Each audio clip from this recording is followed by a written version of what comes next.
अस्सलाम वालेकुम। आज की हमारी नई वीडियो है ज़िलेदार के अप्लाई के ऊपर। बहुत से कैंडिडेट्स मुझे मैसेज करके और कमेंट में भी कह रहे हैं कि सर क्या बीएस वाले अप्लाई नहीं कर सकते ज़िलेदार की जॉब के लिए? तो आजकल बड़े ज़्यादा बच्चे परेशान हैं क्योंकि ज़िलेदार की जो पोस्ट है वो 16 ग्रेड की जॉब है और मैं ऑलरेडी इरिगेशन डिपार्टमेंट में हूँ। तो मुझे पता है कि ज़िलेदार की जो पोस्ट है वो बहुत ही लुक्रेटिव, बहुत ही अच्छी सैलरी के वाइज़ और काम के लिहाज से भी one of the best jobs में से एक जॉब है, जो लोगों की ड्रीम जॉब रही है और आने वाले वक़्त में भी लोगों की ड्रीम जॉब रहेगी। ज़िलेदार एक अच्छी सोशल रिस्पेक्ट वाली जॉब है।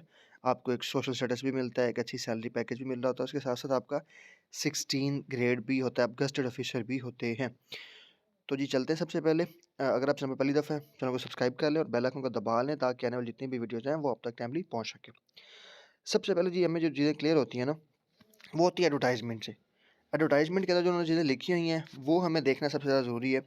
अब देखिए ये इसके ऊपर मैं मुकम्मल ऐड के ऊपर वीडियो बना चुका हूँ, आप जाके देख सकते हैं। अगर आप अप्लाई करना नहीं आता, तो उसके ऊपर मैं वीडियो बना दी है, जो मेरी इस ज़िलेदार की जो जॉब्स आई हैं, एडवर्टाइज़मेंट नंबर 37 के ऊपर मैंने वीडियो बनाई हुई है। आप जाके उसकी डिस्क्रिप्शन में लिंक दिया हुआ है, आप वहाँ से भी देख सकते हैं। अगर आप यूट्यूब पर लिखते हैं ना, how to apply PPSC jobs by sir Yunus, तो आपको वो भी मिल जाएगा। तो सबसे पहले देखते हैं जी इसमें जो सिलेदार की जो जॉब्स हैं ना 78 जॉब, जिसमें 2 मिलिट्री कोटा की हैं, 9 वुमेन कोटा की हैं, 67 ओपन मेरिट के ऊपर है और ये रीजन वाइज़ हैं, ज़ोन वाइज़ हैं। तो अपने-अपने ज़ोन के लोग ही अप्लाई कर सकेंगे उसमें। और इसमें जो सबसे बड़ा मसला है वो है क्वालिफ़िकेशन का, जिसमें उन्होंने माँगा है बीए, मतलब जिसमें बैचलर होती है आर्ट्स में, या फिर बीएससी या फिर 2 साल डिग्री जिसमें लोगों ने बीएससी की है from a university recognised by HECC, H higher education commission. तो यहाँ पर उन्होंने क्लियर लिखा हुआ है कि आप सिर्फ बीए वाले अप्लाई कर सकते हैं या फिर बीएसई वाले कर सकते हैं। इसके अलावा कोई और बच्चा अप्लाई नहीं कर सकता, क्योंकि पीछे कोऑपरेटिव सोसाइटीज़ की भी जॉब्स आई थी, उन्होंने इस तरह माँगा हुआ था, बीए और बीएससी माँगा हुआ था, मतलब बैचलर माँगा हुआ था और बहुत से लोगों ने अप्लाई किया, लेकिन उन्होंने इंटरव्यू में जाके उनको रिजेक्ट कर दिया। हाँ, अलबत्ता ऐसा हो सकता है कि कुछ अगर लोग केसेस करते हैं, केसेस करने के बाद अगर अदालत से ये रिलीफ़ मिल जाता है कि लोग अप्लाई कर सकते हैं, तो फिर हाँ, वो बाद में ऐड करते हैं, तो उसके लिए फिर वो बाद की बात है।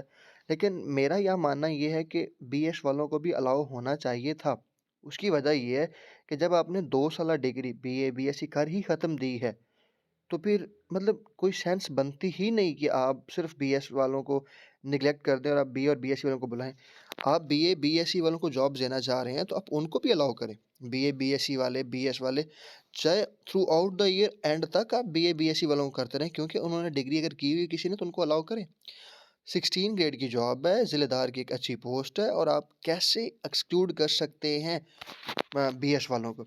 जबकि आपने 2 साल डिग्री खुद क मतलब बंद की हुई है, कि आप कहते हैं कि 2 साल डिग्री नहीं होगी। तो उसके बाद हाउ, मतलब इट इज़ रिडिकुलस कि आप मतलब बीएस वालों को अलाउ ही नहीं कर रहे। तो मेरा ख़्याल ये है कि लोगों को केसेस भी करने चाहिए, रिट करनी चाहिए और अदालत से रजू करके ये रिलीफ़ लेना चाहिए कि सर अगर 2 साल डिग्री जब है ही बंद, तो मतलब कोई मेक सेंस बनता ही नहीं कि आप मतलब आप इस चीज़ को नेग्लेक्ट कर दें बीएस वालों को। तो मतलब जो बीएस 4 साल लोग डिग्री इतनी फीसेस पे कर रहे हैं, आपने जब 2 साल डिग्री बंद की हुई, वो आपकी बंद की डिग्री के बावजूद 4 साल डिग्री कर रहे हैं, इतनी लंबी चौड़ी फीसेस पे कर रहे हैं, क्योंकि 2 साल डिग्री तो बड़ी आसान है as compare to 4 year degree. आपको 4 साल जाना पड़ता है, 4 साल आपको एक डिग्री के लिए रुलना पड़ता है, क्योंकि अगर 2 साल आपने डिग्री की है, अगर आपके फाइनेंशियल कंस्ट्रेंट्स हैं, अगर आप मतलब आगे नहीं बढ़ना है, तो आपको एटलीस्ट 2 साल की डिग्री तो आ जाती है। लेकिन अगर आप 4 साल में हैं, तो आपको 4 साल पूरे करने के बाद ही डिग्री मिलती है। सो दैट इज़ व्हाई मतलब आपको अलाउ करना चाहिए। अगर कोई कुछ लोग केसेस कर सकते हैं, तो आपको ज़रूर करना चाहिए और उनसे ये रिलीफ़ लेना चाहिए। आई होप कि आपको क्लियर हो गया होगा। सिलेबस को कह रहे हैं बाद में इंटीमेट कर देंगे। सिलेबस के लिए अगर अब ज़िलेदार की पहले पोस्ट भी आई हुई थी, आप उन पे जाके देख सकते हैं और इंशाल्लाह मैं आप लोगों को टेस्ट की तैयारी भी करवाऊँगा और इंटरव्यू की तैयारी भी करवाऊँगा। दुआ में याद रखिएगा। Stay tuned. अल्लाह हाफ़िज़।